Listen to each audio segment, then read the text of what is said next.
통합과학 네 번째 차시입니다. 이번 영상에서는 신호와 센서에 대해 알아보도록 하겠습니다. 우리는 지난 영상에서까지 자연 현상을 어떻게 측정하고 기술할 수 있는가에 대해 알아보았습니다. 그런데 이러한 자연 현상, 즉 빛의 색이나 온도와 같은 것은 시간이 흐름에 따라 끊임없이 변화하죠. 그리고 이러한 변화가 우리 인간에게 전달되는 것을 우리는 신호라고 표현합니다. 그래서 이 신호를 간단하게 나타내면 자연계의 변화이다 라고 표현할 수 있습니다. 그리고 이 신호에는 크게 아날로그 신호와 디지털 신호가 있습니다. 먼저 아날로그 신호의 정의를 보면 아날로그 신호란 시간에 따라 물리량이 연속적으로 변하는 신호를 의미합니다. 여러분, 아날로그 시계를 생각하면 조금 이해하기 쉬운데요. 자, 아날로그 시계 같은 경우는 시간이라는 물리량이 초침, 분침, 시침을 통해서 연속적으로 변화하는 것이 표현이 되죠. 그러한 것을 아날로그 신호라고 하는 것입니다. 반면에 디지털 신호는 시간에 따라 물리량이 불연속적으로 변하는 신호를 의미합니다. 이건 무슨 말이냐면 여러분들 아까 아날로그 시계 얘기했었죠. 같은 예시로 디지털 시계를 한번 예시로 들어볼게요. 여러분들 많이 차고 다니는 스마트워치 있죠. 이 스마트워치에는 시간이 어떻게 표현이 되죠? 네, 지금 뭐 5시 10분이면 딱 특정한 값으로 표현이 되죠. 그리고 시간이 변화하면 그것이 연속적으로 변화하기보단 5시 10분에서 5시 11분, 12분 이렇게 불연속적으로 딱딱 끊어져서 변화하는 것이 전달이 되는 것입니다. 그래서 디지털 신호라고 하면 특정한 값으로 연속적인 변화가 아니라 특정한 값으로 표현되는 신호라고 이해하면 되겠어요. 자, 그럼 우리가 자연계의 변화를 신호라고 했는데 이 자연계의 변화는 연속적일까요? 아니면 불연속적일까요? 네, 자연계의 변화는 당연히 연속적으로 일어납니다. 예를 들어서 빛의 색이라고 하면 우리 새벽에는 굉장히 빛의 세기가 약하죠. 어둡죠. 그러다가 오후가 되면 빛의 세기가 굉장히 강해집니다. 이러한 빛의 세기의 변화는 딱딱딱 끊어져서 일어나는 것이 아니라 연속적으로 일어나죠. 비슷하게 온도도 마찬가지예요. 아침에는 추웠다가 낮에는 따뜻해집니다. 그러다가 해가 지고 저녁이 되면 다시 추워지죠. 이런 하루 중에 일어나는 온도의 변화도 마찬가지로 연속적으로 일어납니다. 그렇기 때문에 이 자연계의 변화라고 하는 것은 기본적으로 어떤 신호를 의미하냐면 이 아날로그 신호를 의미합니다.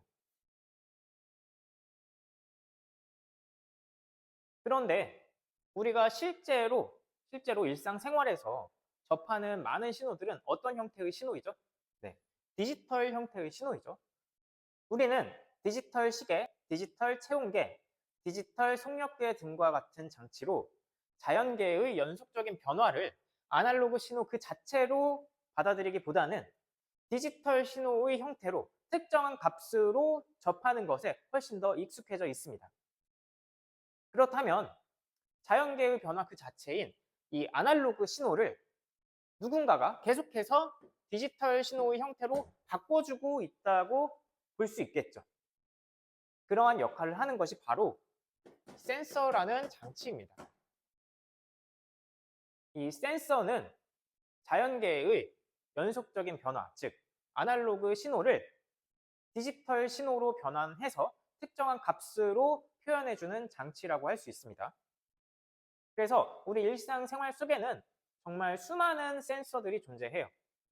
예를 들어서 디지털 체온계에는 온도에 대한 센서가 있겠죠. 그러니까 체온 변화라는 연속적인 변화를 디지털 신호로 변환을 해서 36.5도, 37도 이렇게 특정한 값으로 나타내 주는 것입니다. 이렇게 아날로그 신호와 디지털 신호의 기본적인 정의에 대해 알아보았고요. 그럼 이제 두 신호의 장단점에 대해 설명해 보도록 하겠습니다. 먼저 아날로그 신호는 자연계의 연속적인 변화 그 자체이기 때문에 실제 현상을 매우 정확하게 표현할 수 있다는 장점이 있습니다. 이 아날로그 신호를 그래프의 형태로 표현해 보면 이렇게 연속적인 곡선을 띠거든요. 곡선이라는 것은 어떤 변화가 불연속적으로 뚝뚝 끊기는 것이 아니라 매우 자연스럽게 연속적으로 표현이 됐다는 것을 의미하겠죠. 반면에 디지털 신호 같은 경우는 아날로그 신호와 달리 실제 자연현상 그 자체를 세밀하게 표현하는 것에는 다소 어려움이 있습니다. 그 이유는 디지털 신호는 어쨌든 자연계의 변화 그 자체였던 아날로그 신호를 한번 변환을 해준 거죠. 센서를 통해서. 그렇기 때문에 그 과정에서 정보의 왜곡이나 손실이 발생할 수밖에 없습니다. 그렇기 때문에 자연현상 그 자체와 완전히 똑같을 수는 없다는 거예요. 한 가지 예시를 들면 여러분들 학교에서 친구와 마주보고 대화할 때 들었던 친구의 목소리와 집에 가서 통화를 하며 들었던 친구의 목소리가 완전히 똑같은가요? 그렇진 않죠. 그 이유는 학교에서 마주보며 들었던 친구의 목소리는 어떤 신호예요? 아날로그 신호입니다. 그런데 집에 가서 통화할 때 들었던 친구의 목소리는 그 아날로그 신호가 핸드폰에 있는 소리 센서를 통해서 한번 디지털 신호로 전환된 후 들려오는 것이기 때문입니다. 즉, 친구의 목소리 그 자체인 아날로그 신호가 디지털 신호로 변환이 되면서 어느 정도의 왜곡이 발생했기 때문에 원래의 목소리 그 자체와는 똑같을 수 없다는 것입니다. 그래서 이 디지털 신호의 그래프를 보면 아날로그 신호의 그래프와 비교해 볼게요. 어떻죠? 네, 아날로그 신호의 그래프와 연속적인 곡선을 띠는 반면 디지털 신호의 그래프는 이렇게 뚝뚝뚝뚝 끊어지죠. 자, 이 아날로그 신호를 그대로 디지털 신호로 변환을 하면 이렇게 뚝뚝 끊기는 형태가 나온다는 것입니다. 정보의 왜곡이나 손실이 발생한 거죠. 그럼 이 디지털 신호를 이 아날로그 신호와 거의 유사하게 구현하기 위해서는 어떻게 해야 할까요? 이 신호의 간격을 매우 촘촘하게 만들면 가능합니다. 완전히 연속적인 곡선으로 그릴 수는 없지만 이 간격을 매우 촘촘하게 만들면 이런 식으로 신호를 아주 촘촘하게 표현을 하면은 그래도 완전히 똑같을 수는 없지만 어느 정도는 비슷하게 재현할 수 있겠죠. 그래서 우리 영상기기나 사운드 기기에서는 이러한 아날로그 신호를 디지털 신호로 바꿔서 얼마나 유사하게 출력할 수 있는가가 관건이 됩니다. 그것이 바로 기술이라고 할 수 있겠죠. 예를 들어서 유튜브 영상을 볼 때 화질을 선택할 수 있죠. 저화질일 때는 화면이 어떻게 보이죠? 깨져서 보이죠. 그 이유는 아날로그 신호를 디지털 신호로 변환하는 과정에서 신호가 이렇게 뚝뚝 끊겨서 생성되기 때문입니다. 하지만 고화질을 선택하게 되면 화면이 굉장히 자연스러워지죠. 그 이유는 그만큼 신호가 촘촘해져서 아날로그 신호와 유사하게 송출되고 있기 때문입니다. 다만 이렇게 신호가 촘촘해지면 신호의 용량이 굉장히 커진다는 문제점이 발생합니다. 그래서 인터넷이 제대로 연결되지 않거나 아니면 사양이 낮은 노트북에서는 유튜브 영상을 고화질로 설정을 하면 영상이 제대로 나오지 않을 수도 있어요. 그 이유는 용량이 너무 커졌기 때문이죠. 이해되셨죠? 자, 그럼 이런 아날로그 신호의 단점에는 무엇이 있느냐? 바로 저장과 전송에 어려움이 있다는 점입니다. 여러분들 자연현상 그 자체를 저장을 하거나 전송하는 것은 쉽지 않죠. 아, 선생님, 스마트폰으로 찍어서 저장하고 전송하면 되잖아요. 자, 그것은 모두 무슨 신호예요? 디지털 신호입니다. 그래서 아날로그 신호의 단점은 곧 디지털 신호의 장점이 될 수 있어요. 이 디지털 신호의 가장 큰 장점은 바로 저장과 전송이 쉽다는 겁니다. 예를 들어서 여러분들이 과학실에서 모둠을 구성해서 실험을 합니다. 실험 결과가 나왔어요. 이것은 자연현상 그 자체죠. 아날로그 신호라고 할 수 있어요. 그런데 그 결과를 기록을 하고 싶어요. 그럼 어떻게 해요, 여러분? 네, 핸드폰을 꺼내서 사진을 촬영하죠. 그러면은 그 즉시 디지털 신호로 변환이 돼서 스마트폰에 저장이 됩니다. 뿐만 아니라 같은 모듬의 친구가 나도 좀 보내줘 라고 하면 여러분들 어떻게 해요? 바로 카톡으로 보내죠. 전송이 굉장히 쉽습니다. 이거 하나로 여러분들은 이 디지털 신호의 장점을 다 누리고 있는 거예요. 그리고 이러한 장점을 가진 디지털 신호를 우리 현대 사회에서는 정보통신 기술에 적극적으로 활용하고 있습니다. 예를 들어서 우리 SNS 많이 이용하죠? SNS에 사진이나 영상을 공유할 수 있습니다. 이를 통해 전 세계 사람들이 모두 일상을 함께 공유할 수 있게 되었죠. 뿐만 아니라 이러한 디지털 신호 덕분에 우리는 직접 마트나 백화점에 가지 않아도 물건을 구매할 수 있게 되었습니다. 즉, 디지털 거래가 가능해졌어요.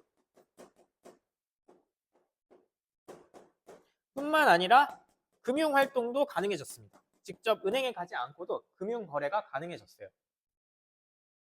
또한 여러분들 공부할 때 인강 많이 보죠. 원격 교육이 가능해졌습니다. 그리고 코로나 사태 이후로는 원격 진료도 많이 활성화가 되었어요. 마지막으로 최근에 빠른 속도로 발달하고 있는 로봇, 휴머노이드가 많이 발달하고 있죠. 자, 이 로봇의 디지털 신호를 통해서 명령을 하면 로봇이 우리 사람 대신 우리가 원하는 그런 일이나 작업을 수행할 수 있게 되는 것입니다. 이렇게 해서 신호의 두 가지 종류인 아날로그 신호와 디지털 신호에 대해 이렇게 해서 신호의 두 가지 종류인 아날로그 신호와 디지털 신호에 대해 구체적으로 배워봤습니다. 이 신호는 우리 인간에게 굉장히 중요하거든요. 그 이유는 우리가 이 신호를 분석함으로써 우리의 일상생활에 유용하게 사용할 수 있는 정보를 얻을 수 있기 때문입니다. 사실 이 정보는 아날로그 신호만 분석을 해도 얻을 수 있어요. 예를 들어서 해가 뜹니다. 그럼 뭘 알 수 있죠? 아침이 오는구나. 해가 집니다. 네, 저녁이구나. 알 수 있습니다. 그렇죠? 날씨가 추워졌다가 따뜻해지는구나. 봄이 오는구나. 신호를 분석해서 자연계의 이러한 연속적인 변화를 분석해서 우리는 정보를 얻게 되는 것입니다. 뿐만 아니라 이 센서를 이용해서 디지털 신호를 우리가 전달받습니다. 예를 들어 디지털 체온계를 이용을 해서 온도를 측정합니다. 그러면 디지털 신호를 통해서 온도가 삑 하고 나오죠. 특정한 값으로. 그 온도를 분석하면 무엇을 알 수 있어요? 그 사람의 건강 상태를 우리는 유추할 수 있습니다. 정보가 되는 거예요. 36.5도구나. 정상이구나. 37도구나. 온도가 조금 높구나. 어딘가 아프구나. 라는 것을 알 수 있는 겁니다. 뿐만 아니라 조금 더 과학적인 예시를 들어보면 우리는 빛에 대한 센서를 통해서 빛에 대한 신호를 분석을 합니다. 그러면 우주의 천체에서 오는 빛을 분석하면 이를 통해서 우주의 구성 원소를 유추할 수 있어요. 엄청난 정보가 되겠죠. 또한 지구에서 일어나는 진동, 지진파 같은 진동을 센서를 통해 측정을 해서 그러한 신호를 분석하면은 지진이 일어난 위치를 우리는 유추할 수 있게 되는 것입니다. 이렇게 해서 오늘의 수업 주제인 신호와 센서에 대해 알아보았고요. 수업 내용을 간략하게 요약하면 자연계의 연속적인 변화는 우리 인간한테 전달되어 아날로그 신호가 된다. 그런데 우리는 이 아날로그 신호를 센서라는 장치를 통해서 특정한 값을 나타내는 디지털 신호로 변환하여 사용을 하고 있다. 그리고 그러한 신호를 분석하면 우리가 일상생활에서 유용하게 사용할 수 있는 정보를 얻을 수 있다가 이번 수업의 전체적인 틀이었습니다. 그럼 다음 영상부터는 이제 2단원으로 넘어가서 물질과 규칙성에 대해 배워보도록 하겠습니다.